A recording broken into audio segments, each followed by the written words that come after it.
안녕하십니까.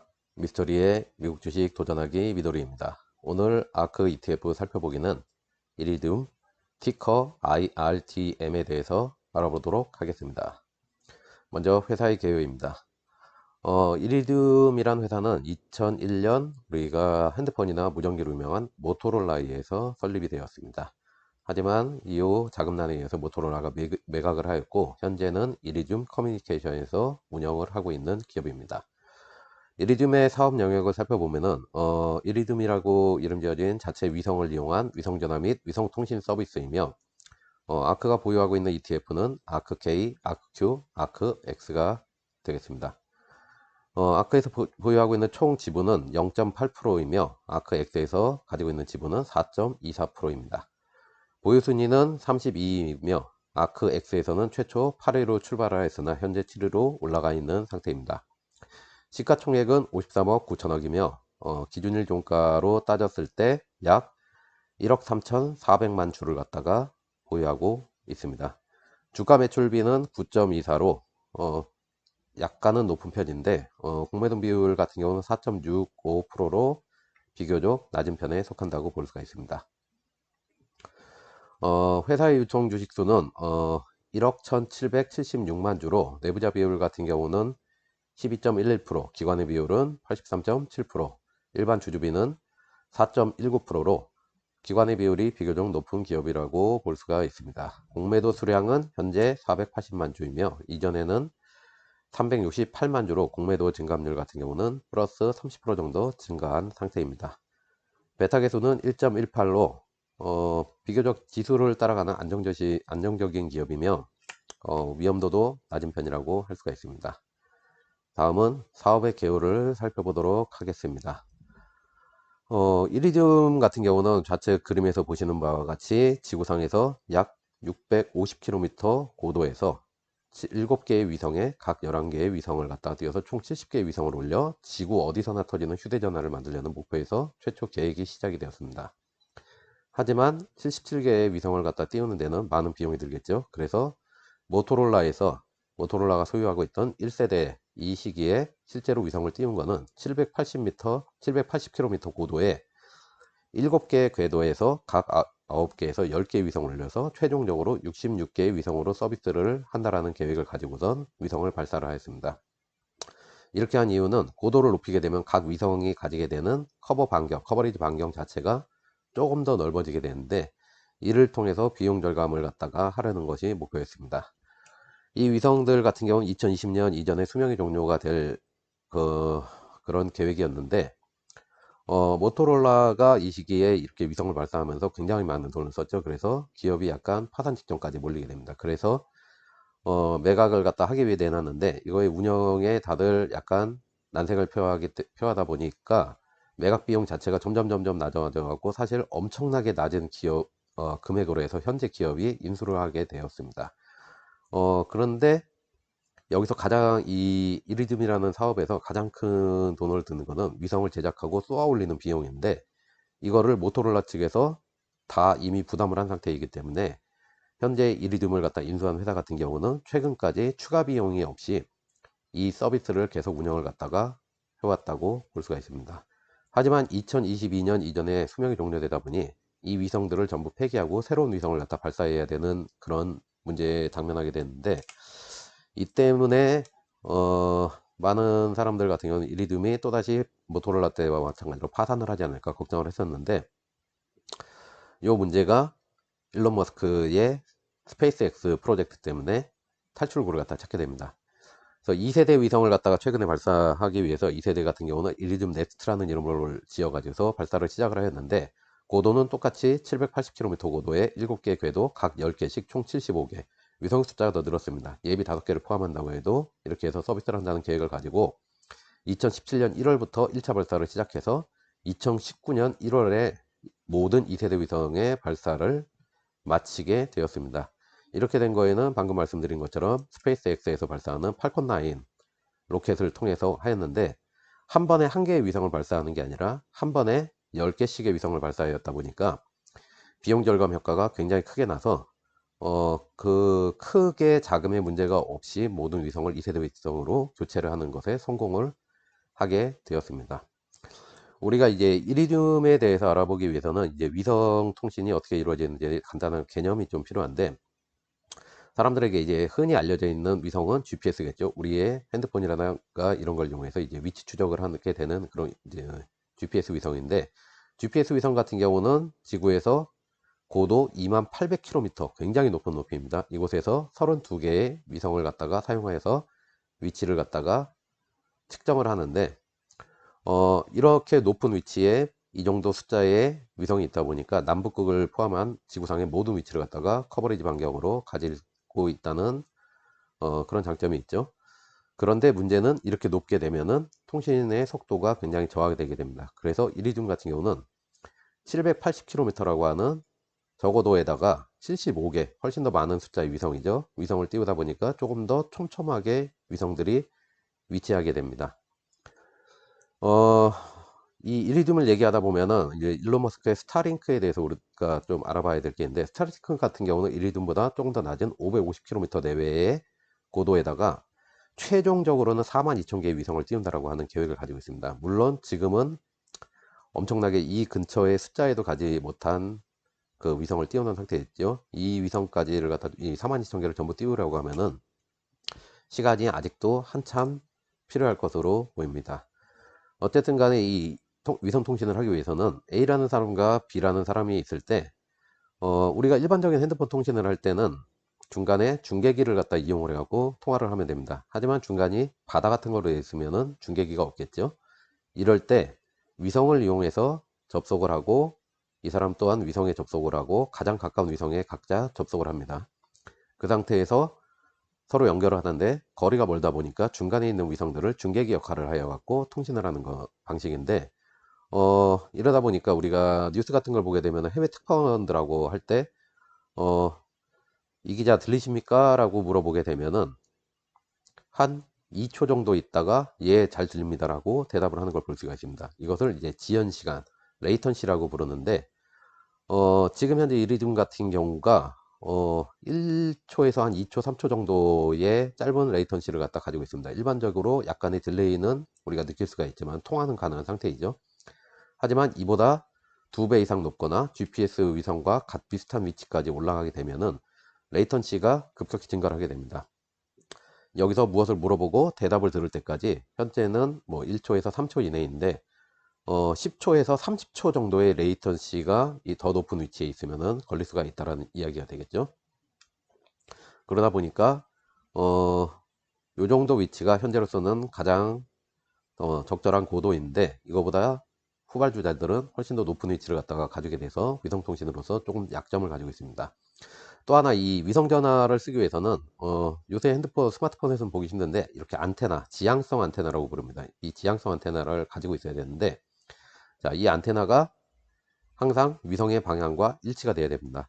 만약에 이렇게 되어 있다고 하면은 연결이 안 되겠죠. 자, 이게 어떤 문제를 갖다가 가지게 되냐면은, 우리가 빙글빙글 제자리에서 돌면서 통화를 한다거나 그러면은 안테나 또한 방향이 계속 바뀌겠죠. 아니면 차량을 타고 이동을 한다거나, 아니면은 연결을 해놨다고 해도 시간이 지나서 위성의 위치가 바뀌게 된다거나 하면은 통화가 끊기게 되는 문제가 생깁니다. 다음 위성과 다시 연결을 해야 되는 거죠. 그런 문제가 약간 존재를 하는데, 이 문제를 갖다 해결하는 가장 좋은 방법은 위성이 움직이지 않고 멈춰 있는 정지 위성을 갖다 띄우는 겁니다. 하지만 이제 그 정지 위성은 뒤에도 말씀드릴 건데, 약간의 단점이 있는데, 그게 또 이 위성 전화를 갖다 사용하는 거에는 치명적인 좀 단점이 될 수가 있는 그런 부분입니다. 이런 식으로 위성이 연결되어 있는 이리듐 위성 같은 경우는 그림으로 보게 되면은 이처럼 현재 지구상에서 계속해서 움직이고 있는 상태입니다. 75개의 위성이. 그리고 각 위성의 커버리지 반경들은 위성의 움직임에 따라서 이렇게 되죠. 서로가 어느 정도의 영역을 겹치고 있으며 남극과 북극까지도 전부 커버를 하고 있는 상태인 것을 알 수가 있습니다. 이리듐 같은 경우에 지금 현재 하고 있는 사업은 총 5가지 정도로, 이제 4가지 정도로 이제 알려지게 되는데, 첫 번째는 위성 전화의 서비스와 전용 위성 전화를 갖다가 개발하고 판매하는 것입니다. 두 번째는 위성을 이용한 PTT 무전기죠. 무전기 서비스를 갖다 하며 또한 전용 무전기를 판매하고 있는 겁니다. 이 2가지 분야가 이리듐에서 하고 있는 가장 큰 매출을 올리고 있는 그런 분야이며, 세 번째로는 위치 추적 서비스를 갖다가 볼 수가 있는데 M2M이라고 부릅니다. 이것은 항공기나 원양 선박 아니면은 그 연구용으로 띄우는 열기구 같은 거에 위치를 갖다가 모니터링 센터에서 보기 위해서 이 안에다가 위성의 신호를 갖다 받고 서로 통신을 할 수 있는 자그마한 셋탑박스를 갖다가 하나씩 장착을 하게 됩니다.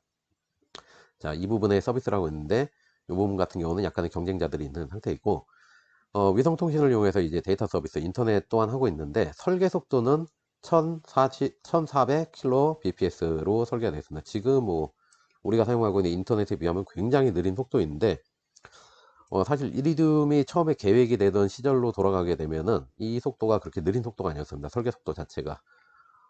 그런데 이게 무지향식 안테나가 지향식과 무지향식이 있는데, 무지향식 안테나는 이렇게 배 위에 커다랗게 달려있는 이런 안테나인데 위성의 방향을 찾을 필요 없이 모든 방향과 통신이 가능한 시설이죠. 근데 단점은 굉장히 커야 됩니다. 무지향식은 고정이 되어 있어야 되고요. 이 안테나 같은 경우로 했을 때는 128에서 704kb까지가 통신이 가능한데, 지향식, 우리가 핸드폰에서 사용하는 지향식으로 해서 안테나를 갖다가 만들게 되면은 25kb에서 88kb까지 굉장히 느린 속도, 거의 옛날 전화 모뎀 정도 속도에 가까운 이런 느린 속도의 통신을 밖에 할 수가 없습니다. 그래서 사실 데이터 서비스 같은 경우는 간단한 뭐 이메일 같은 경우에서 이메일을 통해서 메시지 같은 거를 전달한다거나, 아니면은 위치 추적 또한 이 데이터 서비스를 이용하는 건데, 위치 추적 같은 경우는 우리가 인터넷 속도를 측정할 때 핑을 보내듯이 몇 바이트의 데이터만 서로 주고받으면 되기 때문에 이런 부분으로 사용이 되고 있고, IoT 같은 거에도 이 데이터 서비스 같은 경우는 현재 사용이 되고 있다고 볼 수가 있습니다. 이리듐의 가장 큰 기업의 장점 같은 경우는 남북국에서 유일하게 위성통신이 가능한 기업이라는 것이 되겠습니다. 이리듐이 현재 하고 있는 사업에서 위성전화 서비스는 현재 점유율 1위이고, PPT 무성기 또한 점유율 1위입니다. 근데 아까 앞에서 봤던 M2M 위치 추적 서비스 같은 경우는 현재 점유율 22%로 2위이고, 오비컴 혹은 오브컴이라고 부르는 이 기업이 현재 1위, 글로벌스타가 3위를 갖다 하고 있는데, 보시면 아시겠지만은 점유율 자체가 비슷하고 서로 순서가 왔다 갔다 수시로 바뀌는 그런 것들이 있습니다. 그래서 이 부분 같은 경우에는 1, 2, 3위 기업들 같은 경우에 순위가 사실 좀 무의미하다라고 볼 수가 있습니다. 경쟁 기업을 살펴보게 되면은 현재 경쟁하고 있는 기업은 크게 세 가지로, 국제회사기구에서 출반시킨 기구인 인마셋이라는 회사가 있습니다. 그 다음에 프랑스 텔레콤과 보다콤의 컨소시엄으로 만든 글로벌스타라는 것이 있고, 앞에서 말씀드린 오브컴이라는 회사가 있는데, 인마셋 같은 경우 현재 4세대인가 위성이 발사가 되었는데, 위성이 4대밖에 없습니다. 그리고 굉장히 높은 고도, 거의 GPS에 가까운 높은 고도의 정지 위성으로 지금 되어 있다 보니까 위성전화 서비스 같은 경우는 서비스는 하고 있지만은 레이턴시가 너무 커서 사실 최후의 뭐 선박 같은 경우에 원양 선박에서 최후의 비상수단으로 사용하는 통신으로 사용이 되고 있고, 위성통신의 이 데이터 서비스를 이용해서 위치 추적들에 주로 집중하고 있다라고 합니다. 글로벌스타 같은 경우는 인마색보다는 좀 낮지만은 오버컴과 마찬가지로 이리듐보다는 좀 더 높은 고도에서 정지위성입니다. 이 세 가지의 모두 공통점이 정지위성을 서비스하고 있는데, 역시 위성전화 같은 경우는 레이턴치가 이리듐보다 길기 때문에 조금 원활한 통화가 좀 힘들고, 이 세 가지의 공통점은 M2M, 즉 위치 추적 서비스에 좀 더 집중을 하고 있다라는 점입니다. 이 세 기업의 이리듐하고 차이점은 다 정지위성을 갖다 사용하고 있다는 겁니다. 이것 때문에 통신이 중간에 끊기는 일은 없죠. 왜냐하면은 아까 지구가 움직이는 거와 똑같은 속도로 움직이게 되기 때문에 이런 문제는 없는데, 한 가지 문제가 위성의 숫자하고 여러 가지 문제 때문에 남극과 북극에서는 통화가 불가능합니다. 즉 얘네들 같은 경우는 지구상에서 통화가 되지 않는 지점이 존재를 한다는 얘기겠죠. 이런 부분이 이리듐에 비해 갖고 단점이라고 볼 수가 있습니다. 현재는 베타 서비스 중이지만 일론 머스크가 지금 추진하고 있는 스타링크 프로젝트 같은 경우도 장기적인 관점에서 이리듐의 경쟁 업체가 될 수가 있다고 볼 수가 있습니다. 현재는 북미 지역에 한정 서비스가 되어 있고, 데이터 통신, 즉 인터넷의 전용이 인터넷 전용의 위성통신인데, 어, 이 스타링크 같은 경우는 이 M2M 시장에 진출을 하기가 굉장히 쉬울 겁니다. 하드웨어라고 하는 것이 셋탑박스가 조그맣게 이게 손바닥만한 셋탑박스 하나만 선박이나 비행기에 있는 무지향성 안테나에다 연결을 해주면 되기 때문에 이 M2M 시장 진출은 굉장히 용이할 텐데, 문제는 이제 위성전화 시장이죠. 현재 이제 스타링크 같은 경우는 위성 신호를 받을 수 있는 안테나 같은 경우를 갖다가 가정에다가 설치를 해야 되는데, 굉장히 사이즈가 큰 편이죠. 근데 이거를 핸드폰 사이즈로 만드는 거는 지금 이리지움 같은 경우는 이 사업을 굉장히 오랫동안 하고 있었는데도 불구하고 한계가 좀 있습니다. 기술적으로 아직까지는 한계가 있습니다. 그래서 그 기술적인 한계가 언젠가는 깨지겠지만은, 그게 깨지기 전까지는 진출은 할 수가 있겠지만은 이것에 대한 하드웨어 개발이 필요할 거고, 아직까지는 이리듐을 크게 뛰어넘지 못하고 어느 정도 좀 비슷한 수준에서 머물지 않을까 싶습니다. 아크에서는 꽤나 오래전부터 이제 이리듐의 주식을 갖다 보유를 하고 있는 상태였습니다. 300만 주 이상을 보유하고 있는 상태였고, 꾸준히 매입을 해오다가 지난 2월부터 큰 조정장이 있게 되니까 좀 더 많은 주식을 매입한 것을 볼 수가 있습니다.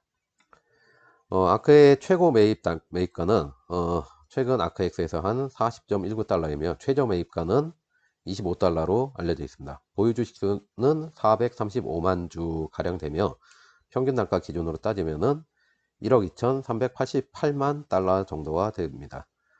평균 매입가는 28.46달러입니다. 목표 주가는 CNN 비즈니스를 통해서 애널리스트 4명이 설문조사를 한 결과 최하 37, 최고 44, 중간 37.5, 평균 49달러를 갖다 제시를 하였으며, 전고가 같은 경우는 54.37달러, 현재 가격은 40.2달러로 평균치와는 지금 현재 비슷한 가격에까지 올라와 있는 상태라고 볼 수가 있습니다. 그리고 아크의 평균 매입가는 28.46달러입니다. 이리듐 같은 경우는 스타링크가 나오게 되면 혹시 이 서비스 자체가 사장되는 것이 아닌가라고 걱정하시는 분들이 많은데, 스타링크 같은 경우는 사실 인터넷 서비스에 훨씬 가깝습니다.